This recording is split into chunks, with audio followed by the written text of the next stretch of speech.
السلام عليكم ورحمة الله وبركاته. إن الحمد لله نحمده ونستعينه ونستغفره ونعوذ بالله من شرور أنفسنا ومن سيئات أعمالنا.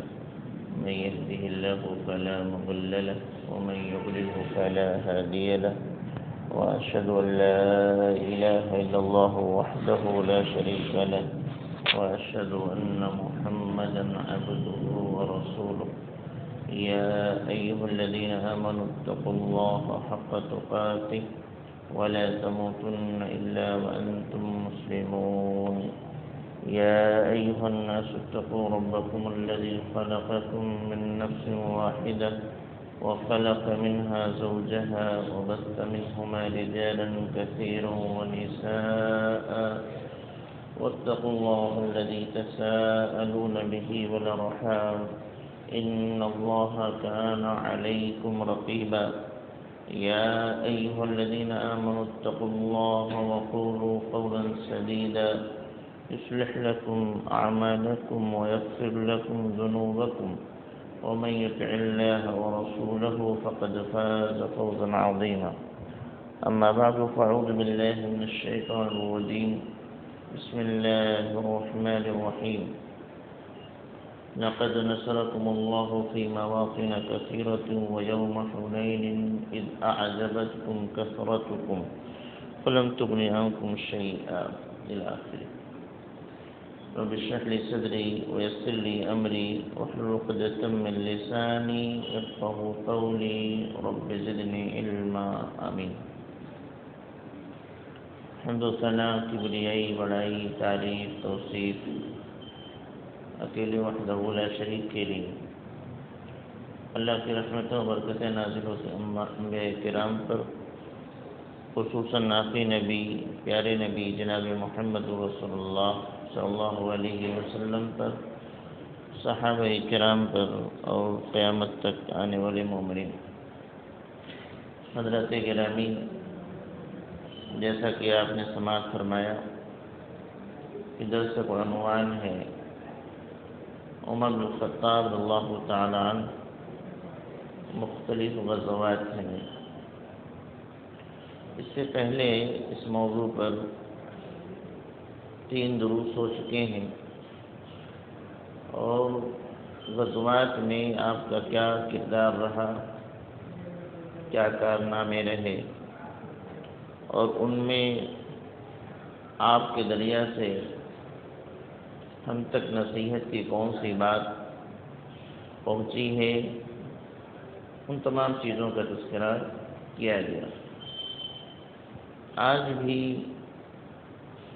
چند غزوات میں، چند واقعات کی روشنی میں آپ کے سامنے عمر بن الخطاب اللہ تعالی عنہ کا کارنامہ، ان کا کردار، ان کے ذریعہ سے جو باتیں، جو پیغام اللہ رب العالمین نے نبی صلی اللہ علیہ وسلم نے ہم تک پہنچایا ہے، اس کو ہم اخذ کرنے کی کوشش کرتے ہیں. مکہ سن 8 ہجری میں فتح ہوتا ہے. اس سے پہلے مختلف غزوات، بدر، احد، خندق، خیبر، اس طریقے سے کئی غزوات ہو چکے تھے. یہاں مکہ کے لوگوں نے جب بدعہدی کی، جو معاہدہ کیا تھا اس کو انہوں نے توڑ دیا، عہد شکنی کی، تو نبی کریم صلی اللہ علیہ وسلم نے ارادہ بنایا کہ مکہ پر حملہ کیا جائے اور ان کفار کو عہد شکنی کی وہ سزا دی جائے کہ جو معاہدہ انہوں نے توڑا ہے.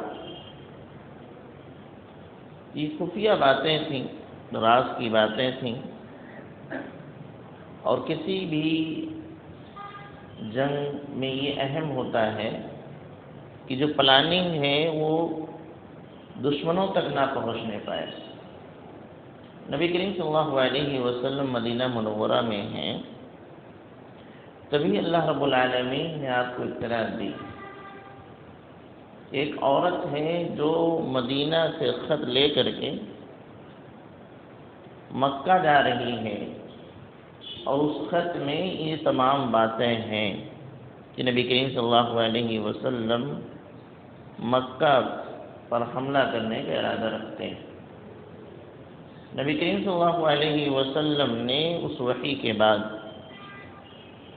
3 صحابی رسول حضرت علی، حضرت زبیر، حضرت مقداد اللہ تعالی عنہم اجمعین کو روانہ فرمایا اور کہا کہ فلاں مقام پر ایک عورت ہے، اس کے پاس ایک خط ہے، جلدی جاؤ اس عورت کو گرفتار کرو، اس کے قبضے سے خط لو۔ چنانچہ علی اللہ تعالی عنہ اور دونوں صحابی رسول اس مقام تک پہنچے جہاں کی نشاندہی اللہ کے نبی صلی اللہ علیہ وسلم نے کی تھی۔ وہاں پر واقعتاً وہ عورت موجود تھی۔ ان لوگوں نے کہا کہ خط دو۔ اس نے کہا کہ میرے پاس خط نہیں ہے۔ علی رضی اللہ تعالی عنہ نے اس عورت کو دھمکی دی، یا تو خط نکالو ورنہ ہم تمہیں ننگا کر دیں گے۔ عورت ذات سے شرم و حیا کتنا بھی ہو، لیکن شرم و حیا تھی۔ اس نے اپنے جوڑے سے خط نکال کر کے پیش کر دیا، اور اس خط کے اندر یہ دکھا کہ ایک صحابی رسول حاطب بن ابی بلتع اللہ تعالی عنہ وہ خط لکھ کر کے بھیجے تھے اہل مکہ کے نام۔ بہرحال وہ خط واپس آتا ہے، اللہ کے نبی صلی اللہ علیہ وسلم کی خدمت میں پیش کیا جاتا ہے، اور حاطب بن ابی بلتع اللہ تعالی عنہ کو حاضر کیا جاتا ہے۔ وہ فرماتے ہیں کہ اللہ کے نبی میرے بارے میں فیصلہ کرتے وقت جلد بازی سے کام نہ لیں، میری باتیں بھی سن لیں، میں سچ سچ بتا دیتا ہوں۔ انہوں نے سچ سچ بتایا اللہ کے نبی، چونکہ میں قریشی نہیں ہوں بلکہ میں دوسرے قبیلے سے تعلق رکھتا ہوں، اور اس وجہ سے مکہ میں میرے گھر والے ابھی بھی رہتے ہیں، تو قریشی نہ ہونے کی وجہ سے ان کی دیکھ ریکھ کرنے والا وہاں کوئی نہیں، جبکہ دیگر جو مہاجرین ہیں عموماً قریشی ہیں اور ان کے رشتہ دار وغیرہ وہاں رہتے ہیں، تو گھر والوں کو دیکھ لیتے ہیں، ان کے بال بچوں کو دیکھ لیتے ہیں، لیکن میرا وہاں کوئی نہیں ہے، بال بچے ہیں۔ تو میں نے سوچا کہ اہل مکہ پر ایک احسان کر دوں کہ جس کی وجہ سے وہ میرے بال بچوں کا خیال رکھے۔ اللہ کے نبی صلی اللہ علیہ وسلم نے ان کا یہ عذر سن کر کے وہ آپ نے فرمایا کہ تم نے سچ کہا، اور پھر انہیں معاف کر دیا۔ عمر بن الخطاب اللہ تعالیٰ عنہ کا معاملہ یہ تھا کہ حق کے خلاف ذرہ برابر سننے کو تیار نہیں تھے۔ ان کو لگتا تھا کہ حق کے خلاف کوئی آواز نہ اٹھے، نبی کی شان میں کوئی گستاخی نہ کرے، اس کے لیے ان کے یہاں بہت سخت سزا ان کے ذہن میں تھی۔ اللہ کے نبی صلی اللہ علیہ وسلم نے حاطب بن ابی بلتع اللہ تعالیٰ عنہ کو معاف فرما دیا۔ عمر بن الخطاب اللہ تعالیٰ عنہ فرماتے یا رسول اللہ کے رسول دعینی اضرب عنق هذا المنافق، اللہ کے نبی مجھے اجازت دیجیے میں اس منافق کی گردن مار دوں۔ راز افشا کیا تھا انہوں نے۔ اللہ کے نبی صلی اللہ علیہ وسلم نے فرمایا انه قد شهد بدرا، ارے ان کے بارے میں بات کر رہے ہو، یہ بدر میں شریک تھے، جنگ بدر میں یہ شریک ہوئے تھے۔ وما يدريك لعل الله اطلع على من شهد بدرا فقال اعملوا ما شئتم قد غفرت لكم، تم کو معلوم نہیں اللہ تعالیٰ نے اہل بدر پر جھانکا ہے، اور جھانک کے ایک جملہ کہا ہے اعملوا ما شئتم، جو چاہو کرو تم، قد غفرت لكم، میں نے تم کو بخش دیا ہے۔ اللہ کے نبی صلی اللہ علیہ وسلم نے حاطب بن ابی بلتع اللہ تعالی عنہ کو معاف فرما دیا۔ لیکن عمر بن الخطاب اللہ تعالیٰ عنہ کی سوچ کچھ اور تھی. آپ یہ چاہتے تھے کہ اتنا بڑا جرم ہے کہ راز کو افشا کر دیا ہے، دشمنوں سے یہاں کے راز کو شیئر کر رہے تھے، لہذا ایسے لوگوں کو سماج میں یا اسلامی معاشرے میں یا مسلمانوں کے ساتھ نہیں رہنا چاہیے، ان کو قتل کر دینا چاہیے. اللہ کے نبی صلی اللہ علیہ وسلم نے ان کی ایمانی غیرت کو سمجھا کہ عمر اس طرح کی باتیں کیوں کر رہے ہیں، اور آپ نے ان کو سمجھا. نبی کے کمال پر کہ آپ کے ارد گرد جو صحابہ کرام تھے مختلف مزاج کے حامل تھے، کوئی نرم دل تھا تو کوئی ہر حق کے معاملے میں بہت شدید تھا، کوئی جلدی معاملہ کو سمجھ جاتا تھا اور کسی کو سمجھنے میں وقت لگتا تھا، کوئی جذبات میں آ جاتا تھا اور کوئی حالات کو سمجھنے کے لیے جذبات میں نہیں آتا تھا بلکہ سکون اطمینان سے سمجھتا تھا. اور اللہ کے نبی صلی اللہ علیہ وسلم کا کمال یہ ہے، اللہ رب العالمین نے آپ کے اندر یہ کمال رکھا تھا کہ آپ تمام لوگوں کو کنٹرول کیا کرتے تھے. ایک تو ابوبکر صدیق اللہ تعالی نرم مزاج ہیں، تو دوسری طرف عمر بن الخطاب اللہ تعالی عنہ ہیں جو حق کے معاملے میں حق کو قبول کرنے کے سلسلے میں باطل کی تردید میں سخت ہیں. تو اللہ کے نبی صلی اللہ علیہ وسلم نے ان کو کنٹرول کیا. اس واقعے سے ایک بات جو ملی انہی کے ذریعہ سے ملی، ظاہر سی بات ہے عمر بن الخطاب اللہ تعالی عنہ یہ بات نہ کہتے کہ دعینی، اللہ کے نبی مجھ کو اجازت دیجیے اضربوا، انہوں کہا بالمنافق مجھے اجازت دیجیے اس منافق کہ میں گردن مار دوں. اگر یہ بات یہ نہ کہے ہوتے تو شاید ایک بڑا علم ہمارے پاس نہ آ پاتا جو اللہ کے نبی صلی اللہ علیہ وسلم نے ان کے اس جملے کے بعد فرمایا. ارے ان کے بارے میں بات کرو، قد شہید بدرن، وہ بدر میں شریک تھے، موجود تھے میدان جنگ میں، اور ان کی فضیلت یہ ہے اہل بدر کے بارے میں اللہ نے فرما دے اعملوا ما شئتم، اے اہل بدر تم جو چاہو کرو، قد غفرت لکم، تمہارے تمام گناہوں کو میں نے بخش دیا ہے. تو بہرحال ان کے ذریعہ سے ایک چیز ہم کو حاصل ہو گئی. اب جو صحابی بدر کے جنگ میں شریک تھے ان کو برا بھلا کہنا غلط ہے. تمام صحابہ کرام کو بلا کسی تردد کے برا بھلا کہنا غلط ہے، ایمان جانے کا خدشہ ہے. خصوصی طور پر بدر والوں سے اور بچنا چاہیے کہ بدری صحابہ ہیں، ان کے تمام گناہوں کو اللہ رب العالمین نے بخش دیا. آج تمام صحابہ کے بارے میں بھی لوگ تبرہ کرتے ہیں، برا بھلا کہتے ہیں، ان کی غلطیوں کو ناپنے کی کوشش کرتے ہیں، اور اہل بدر میں سے ان صحابہ کرام کو جو سب سے اعلیٰ درجے کے تھے، ابوبکر صدیق اللہ تعالیٰ عنہ، عمر فاروق ہے، عثمان غنی ہیں، علی مرتضیٰ رضی اللہ تعالیٰ عنہ مجمعین، اس کے علاوہ جلے صحابہ کرام ہیں، ان کو بھی لوگ برا بھلا کہتے ہیں. حالانکہ بدری ہیں، اللہ نے فرمایا اعملوا ما شئتم، اے اہل بدر تم جو چاہو کرو، قد غفرت لکم، میں نے تم کو بخش دیا ہے. تو یہ فتح مکہ کے موقع پر اس طرح کی بات، یہ پیغام ان کے ذریعہ سے ہم کو ملا. اس کے بعد نبی کریم صلی اللہ علیہ وسلم وہاں سے کوچ کرتے ہیں، مکہ فتح کرتے ہیں الحمدللہ، اور مختلف مواقع پر عمر بن الخطاب اللہ تعالیٰ عنہ کے کارنامے سامنے آتے رہتے.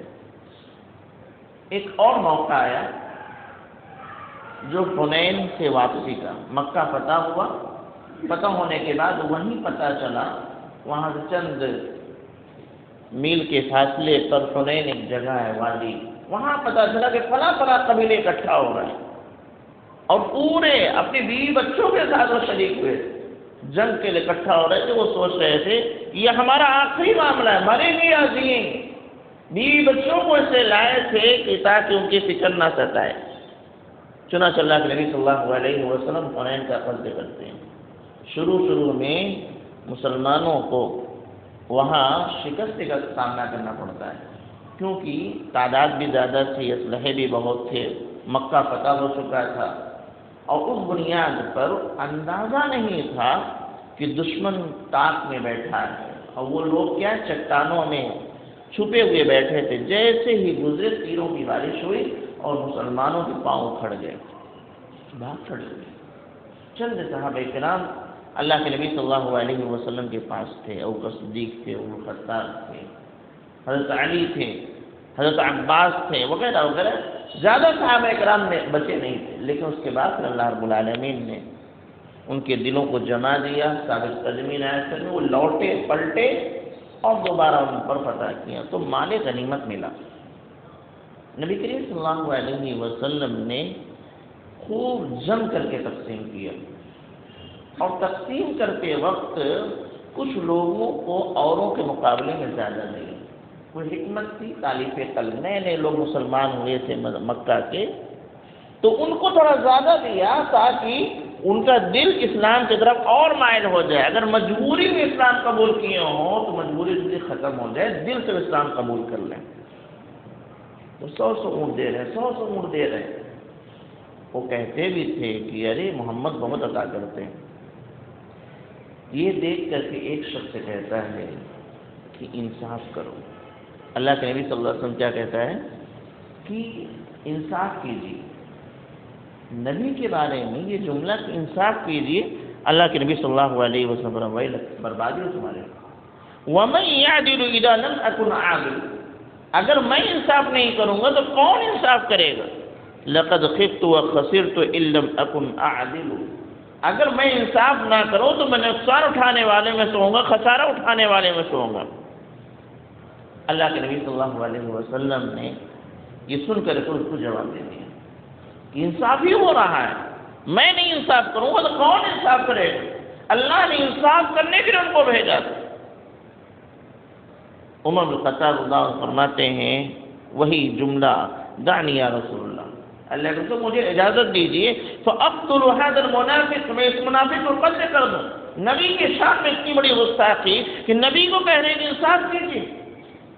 اللہ کے نبی صلی اللہ علیہ وسلم نے فرمایا معاذ اللہ، اللہ کی پناہ نہیں، ان يتحدث الناس انی اقتل اصحابی، اس طرح مت کرو، ورنہ لوگ یہ باتیں کرنے لگیں گے کہ محمد اپنے ساتھیوں کو قتل کرنے لگے ہیں۔ ہاں یہ یاد رکھنا، اس شخص کو پہچان لو، ان هذا واصحابه يقرؤون القرآن، یہ اور اس کے جو ساتھی ہیں، جو اس کی نسل آئے گی، وہ قرآن پڑھیں گے، لا يجاوز حناجرهم، لیکن قرآن ان کے حلق سے نیچے نہیں اترے گا، يمرقون منه كما يمرق السهم من الرمي، اور وہ اسلام سے، دین سے ایسے ہی نکل جائیں گے جیسے کمان سے تیر نکل جاتی۔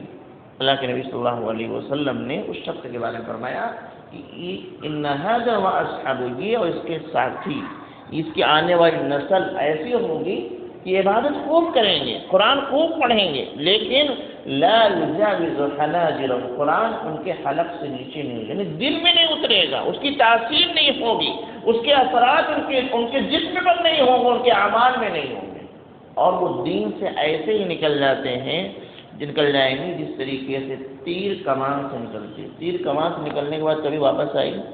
کبھی نہیں آتی، یہ ایسے ہی دین سے نکل جائیں گے۔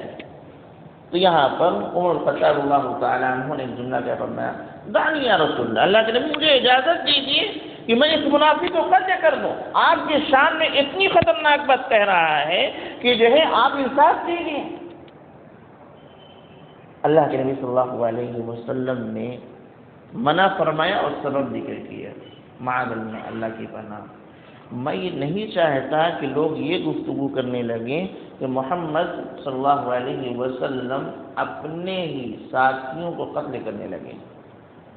ظاہر سی بات ہے، اگر ان کو وہاں قتل کیا جائے تو ایک عام جو ہے لوگوں کے درمیان ایک پیغام جائے گا، وہ تو آپس میں قتل کرنے لگے، لڑائیاں کرنے لگے، ایک دوسرے کی گردن آپس میں مارنے لگے۔ لہذا جو لوگ دین سے قریب ہونا چاہ رہے ہوں گے وہ دور ہو جائیں گے۔ اللہ کے نبی صلی اللہ علیہ وسلم نے اس مصلحت اور حکمت کے تحت ایسے لوگوں کو بھی برداشت کیا جو اس سماج میں رہ کر کے مسلمانوں کے خلاف کام کر رہے تھے۔ عبداللہ بن ابی وغیرہ کو آپ نے قتل نہیں کرنے کی اجازت دی، حالانکہ بڑے بڑے جرم ان کو تھے، لیکن اللہ کے نبی نے قتل نہیں کیا۔ وجہ کیا ذکر کی؟ وجہ یہ کہ لوگ یہ باتیں کرنے لگیں گے کہ محمد اپنے ہی ساتھیوں کرنے لگے. تو آپ جس مشن پر ہیں، آپ کے ساتھ جو لوگ جڑے ہوئے ہیں، ممکن ہے کچھ ایسے لوگ ہوں جو واقعتاً بڑے بڑے جرمیں کریں، لیکن ان کو سزا دینا، ان سے جھگڑنا، ان کو مارنا پیٹنا ایک غلط پیغام جا سکتا ہے. اس لیے اللہ کے نبی صلی اللہ علیہ وسلم پورا اختیار رکھتے ہوئے، حاکم وقت ہوتے ہوئے، آپ نے ایسے لوگوں کو قتل نہیں کیا. تو مسلمانوں کو آپس میں لڑنا نہیں چاہیے، مسلمانوں کو آپس میں لڑنا نہیں چاہیے، ورنہ ایک غلط پیغام یہ جائے گا. یہ مسلمان آپس میں بٹے ہوئے ہیں، ایک دوسرے سے لڑتے ہیں، لہذا ان کو لقمہ بنانا آسان ہو جائے گا. اس چیز کو یہ مسلمان سمجھ نہیں پا رہا ہے، ایک دوسرے کی ٹانگ کھینچنے میں ابھی بھی لگا ہوا ہے. حالات اتنا بگڑے اس کے باوجود بھی کوئی موقع آ جائے تو وہ ٹانگ کھینچنے سے باز نہیں آتا. لہذا ہر موقع پر آپ خاندان میں ہیں، آپ کسی جماعت میں ہیں، ایک دوسرے کو ہمیشہ سپورٹ کرتے چلیں. غلطیاں ہیں، سمجھانے کی کوشش کیجیے، آگے بڑھنے کی کوشش کیجیے، اختلاف کو ہوا نہ دیں اور اس کو لوگوں کے درمیان عام نہ ہونے دیں، ورنہ وہ غلط پیغام جائے گا.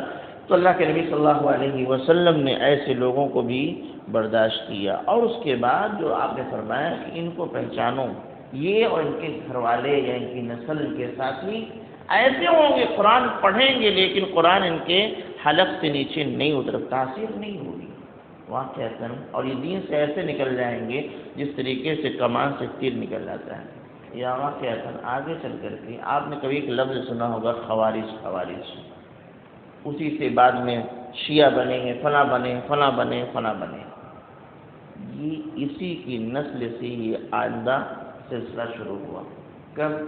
علی رضی اللہ تعالیٰ عنہ کے دور خلافت میں یہ تمام چیزیں، یہ فتنے جو ظاہر ہوئے ہیں، وہ یہی شخص سے تھا کہ اسی کے نسل سے ایسے لوگ آگے چل کر کے ایسے ہی وہ نماز پڑھتے تھے، وہ قرآن پڑھتے تھے، بہت اچھی قرأت کرتے تھے، بہت اچھی نماز پڑھتے تھے. اللہ کے نبی صلی اللہ علیہ وسلم نے دوسرے حدیث میں فرمایا کہ ان کی عبادت کو دیکھ کے تم رشک کرو گے، ان کی نماز دیکھ کے رشک کرو گے. اللہ اتنی اچھی نماز، ہم اتنی اچھی نہیں پڑھ پاتے، ہم کو بھی ایسے پڑھنا چاہیے.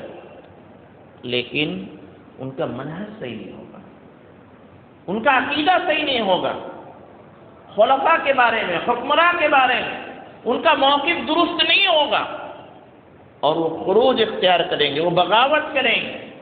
اور واقعتاً علی اللہ تعالیٰ عنہ تو انہوں نے بغاوت کیا ہے. تو وہ کتنا بھی اچھی نماز پڑھ رہے ہوں، کتنی بھی اچھی تلاوت کر رہے ہوں، وہ دین سے ایسے ہی نکل جائیں گے جس طریقے سے تیر کمان سے نکل جاتا ہے. تو یہ واقعتاً ایسا ہو. تو یہ پیغام بھی ہم کو حضرت عمر بن خطاب اللہ تعالیٰ عنہ کے ذریعہ سے ملا، جب انہوں نے اس شخص کو قتل کرنے کے بعد کہی، اجازت طلب کی، جس نے اللہ کے نبی صلی اللہ علیہ وسلم کو فرمایا تھا اعدل، انصاف کیجیے. ایسے ہی حنین ہی میں تبوک کا معاملہ ہے، حنین کے بعد تبوک ہے، تبوک کا معاملہ ہے. اب تبوک کا جو موقع تھا اس وقت مسلمانوں کی جو حالت تھی بہت تنگی کی تھی اور فوج تیار کرنا تھا. تو اللہ کے نبی صلی اللہ علیہ وسلم نے فرمایا کہ سب لوگ لا کر کے صدقہ کرو. لہذا صحابہ کرام میں ہوڑ مچ گئی، جس کے پاس جو تھا وہ اللہ کے نبی کے پاس لا کر جمع کر رہا تھا. بعض صحابہ کرام ایسے تھے جن کے پاس زیادہ کچھ تھا نہیں، تو کیا کرتے تھے، جا کر کے مزدوری کرتے تھے نخلستان میں، یعنی کھجور کے باغات میں، اور آدھا سا ایک سا جو ملتا تھا اللہ کے نبی صلی اللہ علیہ وسلم کے جھولی میں ڈال دیا کرتے. کس لیے؟ تبوک کی تیاری کرنا ہے.